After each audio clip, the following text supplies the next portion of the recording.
Hello दोस्तों, आज का हमारा टॉपिक है 2023 यानी 2023 में तुर्की क्या क्या करने वाला है और कौन कौन इस तुर्की जैसे देश के खिलाफ है। हम 2023 की बात करने वाले हैं कि क्या क्या चेंजेस होने वाले हैं इस तुर्की में, क्योंकि तुर्की पूरी दुनिया के लिए एक सिग्निफिकेंट कंट्री है और वो क्यों है मैं आगे बतलाऊंगा। दोस्तों, ये वीडियो को मैंने 2 पार्ट्स में डिवाइड किया हुआ है, लेकिन यकीन मानिए ये वीडियो बहुत ही इंटरेस्टिंग होने वाला है। 20 जनवरी 2021 ये वो दिन था जब जो बाइडेन ने ओथ लिया एज अमेरिकन प्रेसिडेंट और ये बहुत ही बड़ी मेजॉरिटी के साथ इन्होंने इलेक्शन जीता था उस वक्त के करंट प्रेसिडेंट डोनाल्ड ट्रंप के खिलाफ। ये अमेरिकन प्रेसिडेंट जो बाइडेन और तुर्की के प्रेसिडेंट रजब तैयब एर्दोगान के बीच कुछ ठीक नहीं चल रहा है। मगर आप लोग कहेंगे इसका रिलेशन 2023 के साथ क्या है? दोस्तों, इसका बहुत ही बड़ा रिलेशन है, बहुत ही गहरा रिलेशन है और ये जानने के लिए हमें अप्रोक्सीमेटली 900 साल पहले जाना पड़ेगा। बात है तकरीबन 1191 की, जब ओटोमन एम्पायर यानी खिलाफत उस्मानिया की शुरुआत हुई थी, जहां एक काई कबीला था जिसमें एक शख्स का नाम होता है अर्तुगरुल गाजी और अर्तुगरुल गाजी के फादर का नाम होता है सुलेमान शाह, जो वहां के लोगों के किंग थे। बेसिकली समझ लीजिए उनके सुप्रीम लीडर थे। ये बहुत ही पुरानी बात है, एशियंट की बात है। हिस्टोरिकली उस वक्त मंगोलियन अपने देश से निकलकर ततारियों के साथ मिलकर ये लोगों को बहुत ही परेशान किया करते थे। काफी सारी लड़ाइयाँ हुआ करती थी। जैसे जैसे वक्त बीतता गया अर्तुगरुल गाजी इनकी लड़ाई भी बड़ी होती गई और सुलेमान शाह जो काई कबीले के सरदार है वो अर्तुगरुल गाजी को रिस्पॉन्सिबिलिटी देते हैं कि जाकर उनके कबीले के लोगों के लिए उनकी जमीन ढूंढो जहां वो आराम से रह सके, अपनी जिंदगी बसर कर सके। यहां से ओटोमन एम्पायर यानी खिलाफत उस्मानिया की शुरुआत होती है दोस्तों। और जब अर्तुगरुल गाजी कुछ लोगों के साथ मिलकर जमीन की खोज में निकल पड़े और जाते जाते वो तुर्की के अंकारा के जंगल में एंटर हो चुके होते हैं, जब उनकी नजर वहां पर चल रही बैटल पर पड़ती है जिसमें एक ग्रुप के लीडर होते हैं अलाउद्दीन अल कहर। इन्हें अलाउद्दीन तुर्की के नाम से भी जाना जाता है। और दूसरी तरफ होते हैं ततारी लोगों की टीम, क्योंकि इन्हें ततारी लोगों पर बहुत ही गुस्सा था पहले से ही था, क्योंकि ये लोग की वजह से ही सुलेमान शाह ने अर्तुगरुल गाजी को ऑर्डर दिया था कि वो कोई नई जमीन की खोज में निकले। तो इन्होंने अलाउद्दीन अल कहर सुल्तान से हाथ मिला लिया और ततारी के अगेंस्ट में लड़ा। अर्तुगरुल गाजी की मदद से सुल्तान अलाउद्दीन हारने वाली जंग को जीत गए। अलाउद्दीन कहर अर्तुगरुल को अपने महल में दावत देते हैं और बातचीत के लिए बुलाते हैं। बातचीत के दौरान सुल्तान अलाउद्दीन अर्तुगरुल से पूछते हैं कि आपका यहाँ आना कैसा हुआ, तो अर्तुगरुल अपनी सारी स्टोरी सुल्तान को सुना देते हैं। फिर तुर्की के अंकारा में अलाउद्दीन छोटी सी जमीन अर्तुगरुल को देते हैं जहां वो और उसके कबीले के लोग चैन से रह सके। और सुल्तान ने बस यही कहा कि तुम एनिमीज यानी दुश्मनों को रोकने में हमारी मदद करो।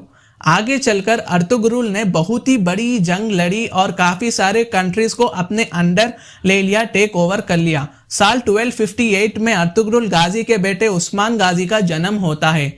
कुछ टाइम के बाद अपने मौत से पहले अर्तुगरुल गाजी अपने बेटे उस्मान गाजी को खिलाफत यानी अथॉरिटी पावर दे देते हैं। सन 1280 में अर्तुगरुल गाजी की डेथ हो जाती है और उस्मान गाजी को उस वक्त लोग इन्हें अर्तुगरुल गाजी का दूसरा रूप भी कहते हैं।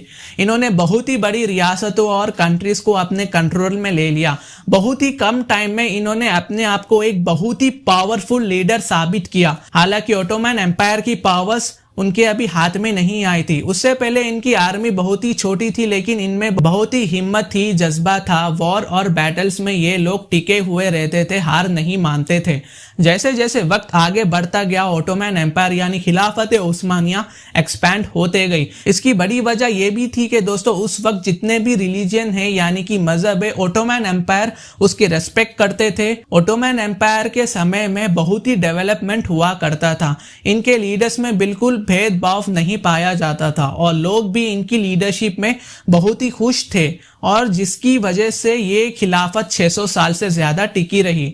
अब मैं बिल्कुल शॉर्टली एक्सप्लेन करता हूं कि इतनी बड़ी खिलाफत, इतना बड़ा एम्पायर जो अप्रोक्सीमेटली 40 से ज्यादा कंट्रीज पर रूल करता था, तकरीबन 600 साल से ज्यादा ये लोग ने रूल किया, इनकी फैमिली ने रूल किया, जिसमें सऊदी अरबिया, तुर्की, सीरिया, फलस्तीन, कुवैत, ईरान, इराक जैसे बहुत ही बड़े देश इनके कंट्रोल में आते थे। ये सल्तनत का बंटवारा कैसे हुआ और इनमें कमजोरी कैसे आई? ओटोमन एम्पायर का एंड तब करीब आया जब सुल्तान अब्दुल हमीद खान के एडमिनिस्ट्रेशन में कुछ लोग ने इनके सीक्रेट इंफॉर्मेशन जो इकोनॉमी से रिलेटेड थे ब्रिटिशर्स, फ्रेंच और अरब को देना शुरू कर दिया। ऐसे ही सुल्तान अब्दुल हमीद खान तक चलते गया। फिर उसके बाद 1918 में अब्दुल हमीद खान की डेथ हो जाती है। जुलाई 4, 1918 ये वो हिस्टोरिकल मूवमेंट है, ये वो हिस्टोरिकल दिन है जब इस बड़े खिलाफत को आखिरी हुक्मरान अपनी खिलाफत को पावर को हाथ में लिया। इस दिन महमूद 6 यानी सुल्तान वाहिउद्दीन ने सुल्तान अब्दुल हमीद की जगह ले ली। उनके ही ओटोमन एडमिनिस्ट्रेशन में से कुछ लोगों ने सुल्तान वाहिउद्दीन के साथ गद्दारी की और उस वक्त वर्ल्ड वार 1 स्टार्ट हो चुका था, जिसमें रशिया, फ्रांस, ब्रिटिश मिलकर ओटोमन एम्पायर यानी खिलाफत उस्मानिया को खत्म कर डाला। उसके बाद सुल्तान वाहिउद्दीन को तुर्की छोड़ने पर मजबूर कर दिया। अब रोल आता है Turkish nationalist movement. Turkish nationalist movement इसे सूरत में लाने का काम किया है मुस्तफा कमाल अतातुर्क ने। तुर्की को एक इंडिपेंडेंस दिलाया मुस्तफा कमाल अतातुर्क ने। ओटोमन एम्पायर की पार्लियामेंट को इलीगलाइज कर दिया और मॉडर्न तुर्की पार्लियामेंट जो आज के समय चल रहा है उसको लीगलाइज कर डाला।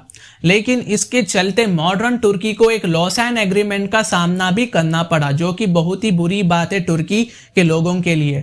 लॉसान एग्रीमेंट एक एग्रीमेंट है दोस्तों जिसमें यूरोप और कई देशों ने तुर्की पर पाबंदी लगा दी, यानी उन पर एक स्टॉप मोहर लगा दी। अक्टूबर 29, 1923 तुर्की को अब डिक्लेयर कर दिया गया एक रिपब्लिक कंट्री, एक डेमोक्रेटिक कंट्री।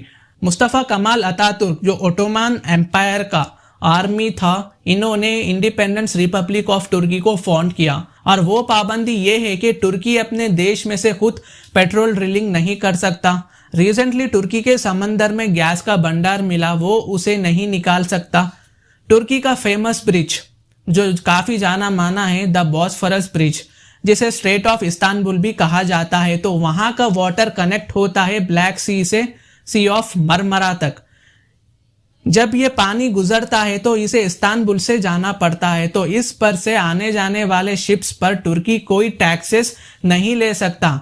उनकी बंदरगाह में से ये शिप्स बिना टैक्स दिए ही चले जाते हैं यूरोप से एशिया को और एशिया से यूरोप को। जैसे ही जुलाई 23 आएगा तुर्की का लॉसान एग्रीमेंट एक्सपायर हो जाएगा और तुर्की यूरोप यूनियन के सारे टर्म्स एंड कंडीशंस पर एग्री कर लेगा जो उन्होंने 100 साल पहले किया था। उसके बाद तुर्की जमीन में से पहले पेट्रोल निकालेगा और ये खुद भी लेगा और सारे देशों को सप्लाई करेगा। उसके बाद बॉस्फोरस बंदरगाह पे आने जाने वाले शिप्स पर टैक्स लेगा, जो तुर्की की इकोनॉमी को बहुत ही तेजी से इंक्रीज कर डालेगा। ऑफ कोर्स ये सऊदी अरेबिया ये नहीं चाहेगा कि उनके लेवल पर कोई कंपटीशन करे, क्योंकि पूरी दुनिया में यूनाइटेड स्टेट्स के बाद सऊदी अरेबिया दुनिया का सबसे बड़ा ऑयल प्रोड्यूसर है और ये बिल्कुल नहीं चाहेगा कि इनके साथ ऐसा हो। मैंने इस वीडियो के शुरू में कहा था दोस्तों कि अमेरिकन प्रेसिडेंट जो बाइडेन और तुर्की के प्रेसिडेंट रजब तैयब एर्दोगान, ये लोगों में कुछ ठीक नहीं चल रहा, क्योंकि एर्दोगान साल 2003 से लेकर साल 2014 तक प्राइम मिनिस्टर थे और साल 2014 से लेकर अब तक के तुर्की प्रेसिडेंट है।